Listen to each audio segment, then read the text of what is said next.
ایک دوست نے ایک دفعہ ایک مضمون لکھا، ایک بات اس میں بڑی خوبصورت پڑھنے کو ملی. کہنے لگے کہ ایک میاں بیوی نے فیصلہ کر لیا. روز جھگڑا ہوتا تھا نا، روز جھگڑا ہوتا تھا، اور جھگڑا میاں بیوی کا اپنا کوئی بھی نہیں ہوتا، کسی تیسرے کی وجہ سے ہوتا ہے. جب بھی ہوتا ہے تو وہ روز جھگڑا ہوتا تھا، تو ہوتا تھا ماں باپ کی وجہ سے. تو جھگڑا اس بات پہ دونوں علیحدہ رہتے تھے، اس بات پہ جھگڑا ختم ہوا کہ اب تیرے ماں باپ آئیں گے تو میں نے کوئی پروٹوکول نہیں دینا، اور میرے آئیں گے تو تو بھی نہ دینا، بے شک بیٹھے رہیں گے.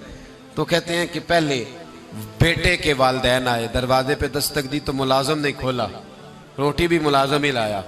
اور جب وہ رخصت ہونے لگے تو گاڑی تک چھوٹنے بھی وہ نوکر ہی گیا. کچھ ہی دن گزرے تھے تو بیٹی کا باپ ملنے آیا. وعدہ تھا کوئی پروٹوکول نہیں دے گا، ٹھیک ہے دونوں ہی نہیں دیں گے. لیکن دروازے کے باہر آواز گونجی ابا جی کی. بیٹی کے ہاتھ میں پلیٹ تھی، وہ ڈھب سے گری، ٹھا کی آواز آئی، دوڑی گئی، دروازہ کھولا، میرے ابا جی آ گئے. بٹھایا بھی، کھلایا بھی، چھوڑنے بھی گئی. پوچھا اس سے شوہر نے کہ تیرا میرا وعدہ تھا.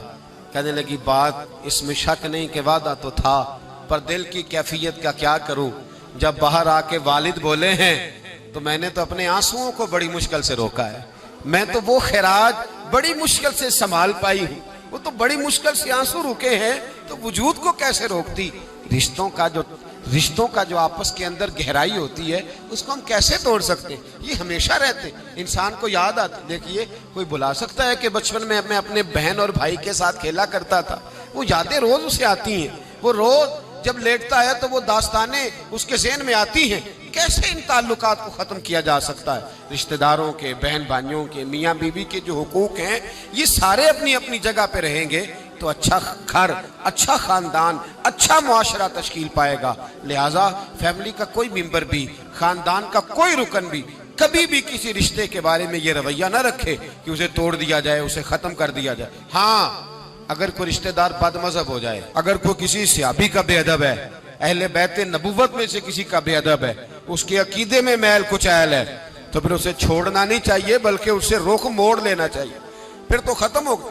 ہمارے ہاں یہ ہوتا ہے کہ بد مذہب جتنا مرضی ہو جائے وہ قبول ہے، لیکن اگر ہماری شان میں کوئی بے ادبی کر بیٹھا پھر قابل قبول نہیں. بد مذہب سے رشتہ توڑا جائے گا، بد مذہب بد عقیدہ سے رشتہ توڑا جائے گا. اس کے علاوہ اگر کوئی کمی ہے اس کی اصلاح کی کوشش کی جائے گی. دعا ہے اللہ کے حضور مالک کریم قرآن و سنت کے نور سے سینوں کو منور فرمائے. تو اس طرح کی مزید سٹیٹس دیکھنے کے لیے آپ اس چینل کے ساتھ جڑے رہیں. تو اگلی ویڈیو میں ملتے ہیں، تب تک کے لیے مجھے دیں اجازت.